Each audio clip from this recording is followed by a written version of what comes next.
Russia is redrawing its security map. In a decisive move, President Vladimir Putin has ordered the creation of a buffer zone along the Ukrainian border. A tactical shift, Moscow says, is necessary to shield its civilian population and maintain internal stability. Good afternoon, colleagues. As you know, at the beginning of this week, I was in Kursk, in the Kursk region, meeting with volunteers and heads of municipalities and regional leaders. During the direct conversation, we discussed issues that concern people, residents of villages and villages that have been affected by shelling and hostilities, as well as those terrorist methods used and still used by Ukrainian formations and foreign mercenaries. The Russian president's visit to frontline regions signaled more than symbolic support. It was a strategic audit. With civilian convoys targeted and infrastructure under strain, the Kremlin now seeks to push the front line back, creating geographic depth for protection and early warning. I have already said that a decision was made to create a necessary buffer zone along the borders. Our armed forces are now solving this problem. The enemy's firing points are being actively suppressed, and the events of today only confirm what I have just said. During the drone raids, sabotage reconnaissance groups hunt for civil transport, including ambulances and agricultural vehicles. Women and children are killed and injured.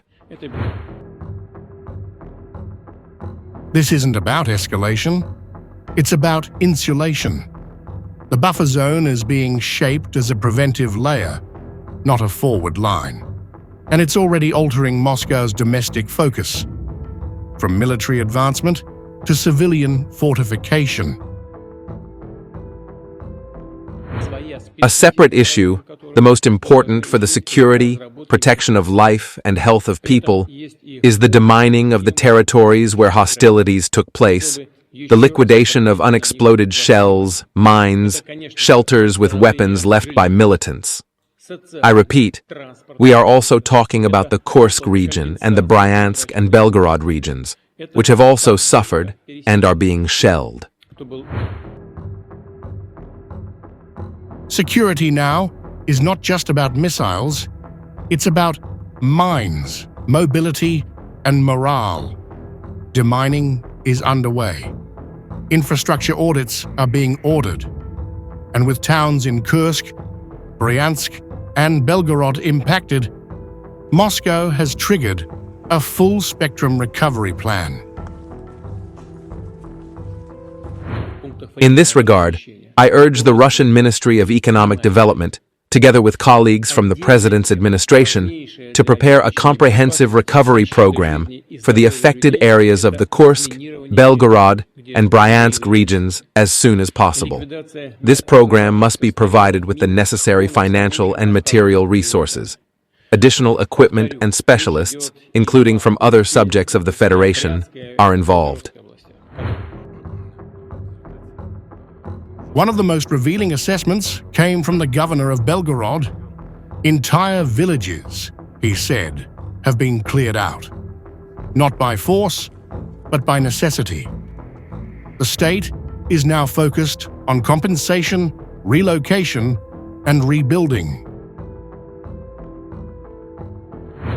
Vladimir Vladimirovich, thank you very much for the comprehensive solution of the program.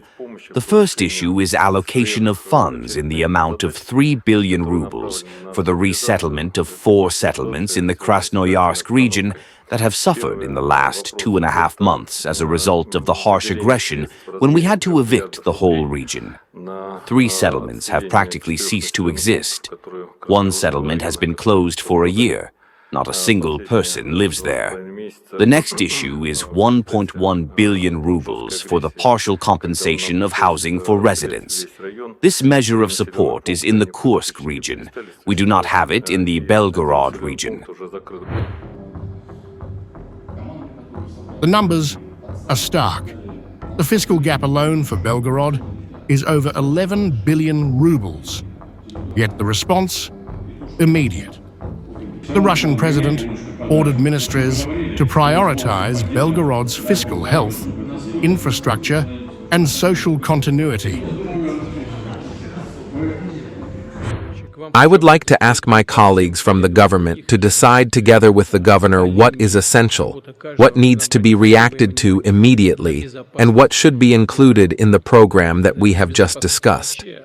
Accordingly, we will present the proposals and the results of the proposals that have already been implemented by the governor.